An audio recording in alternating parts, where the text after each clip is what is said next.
it, Ortiz. This is a film that won't let go of your windpipe. It prides itself on that. This film is going to make $1 zillion at the box office, and then it's going to make another $1 zillion on the video circuit. You may not like films like this, but I can guarantee you this. Put a 10-year-old child in front of this movie, and you will see a look of delight normally reserved for Santa Claus.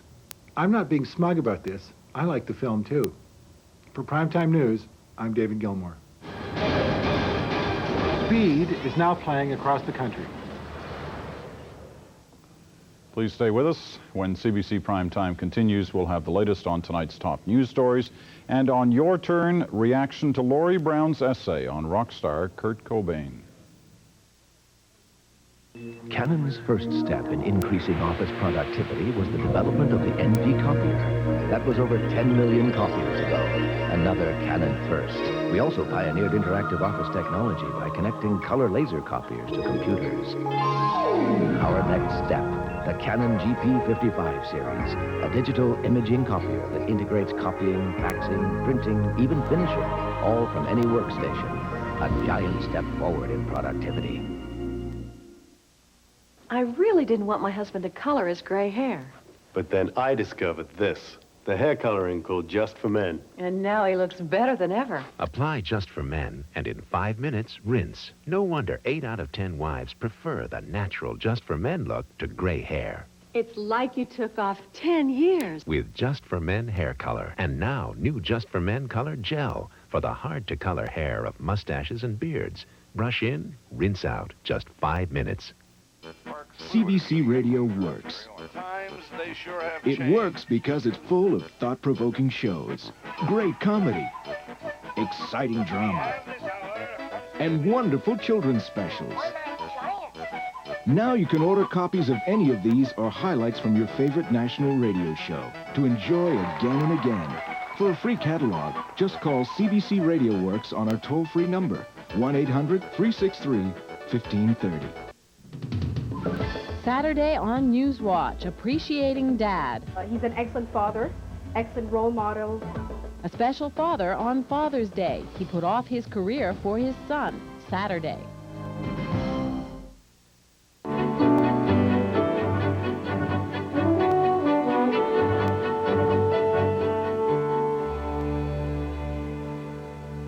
Well, now it's time for your turn, your comments about what we do here on CBC Primetime. Tonight, you'll hear some of the strong reaction to Laurie Brown's essay on the life and suicide death of rock star Kurt Cobain. He was the leader of the band Nirvana, and Laurie argued that the mainstream media missed the real story. Really understanding Nirvana and Kurt Cobain means getting as far away from Andy Rooney, Newsweek, and me as you possibly can get, and giving a careful listen to the music Kurt Cobain and Nirvana created. Something so far only Nirvana fans seem to have bothered to do. Most viewers who responded to our program agreed with Laurie that the reaction to Cobain's death demonstrated the growing gulf between baby boomers and the generations that have followed them. Kurt Cobain taught me something that no parent or classroom ever could have. I swear, if like my parents knew any of the things I've said or even thought, I'd be shipped off to the first loony bin in sight. He understood us and he knew our thoughts. He voiced our thoughts for us. We mourn his death, and we always will, because in a way we're all like him.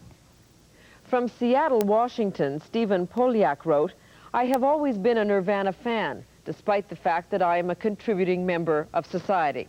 To cast aside Cobain's death as a selfish act by a spaced-out, confused, rich junkie only serves to alienate those who related to the confusion and pain Cobain wrote about in his songs."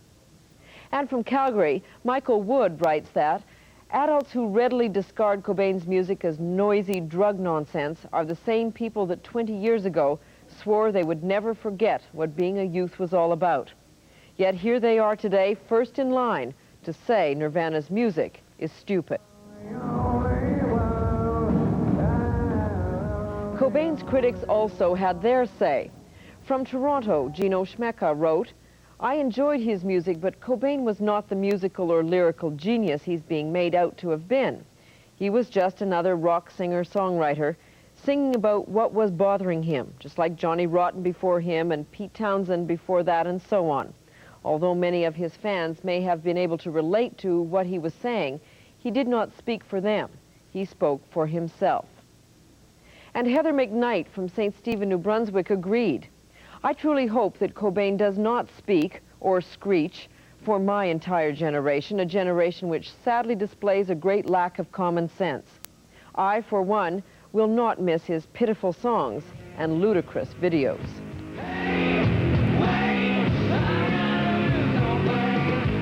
In her essay, Laurie Brown also made some comments about the media and about Generation X, and that too drew a number of responses. To baby boomers, Cobain represented everything that was wrong with today's youth. His music was self-absorbed, self-loathing, self-pitying, and filled with self-doubt. I'm a 21-year-old university student, and I was appalled by the comments as expressed by Miss Brown on my generation.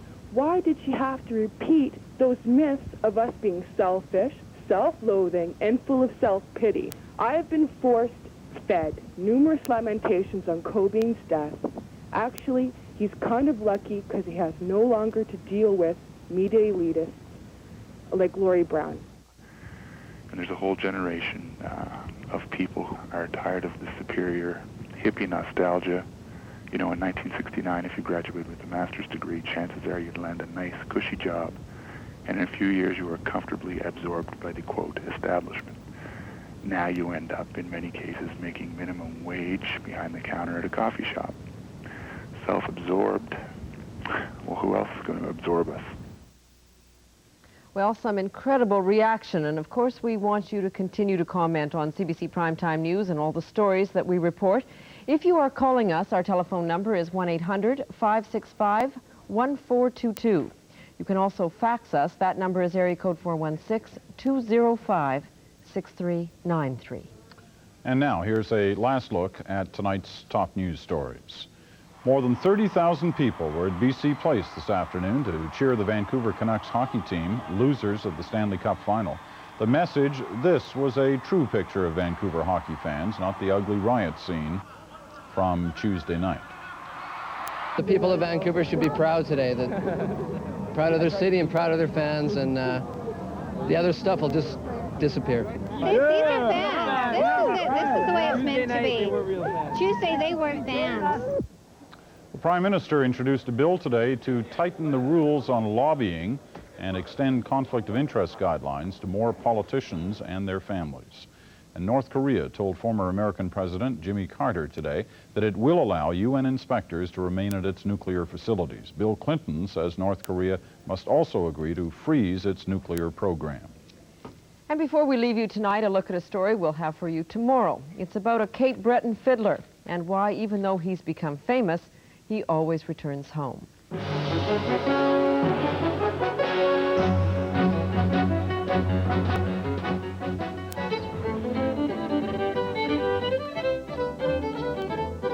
He's played Carnegie Hall, he's been recording with Paul Simon, but now 19-year-old fiddler Ashley McIsaac is coming back to Cape Breton because he gets something here that he can't get anywhere else in the world. To go to West Mabel and to go there and do some square dancing and have a good time, it takes me back down to the level to think, okay, this is fun, and I'm enjoying it, and this is the way it's supposed to be.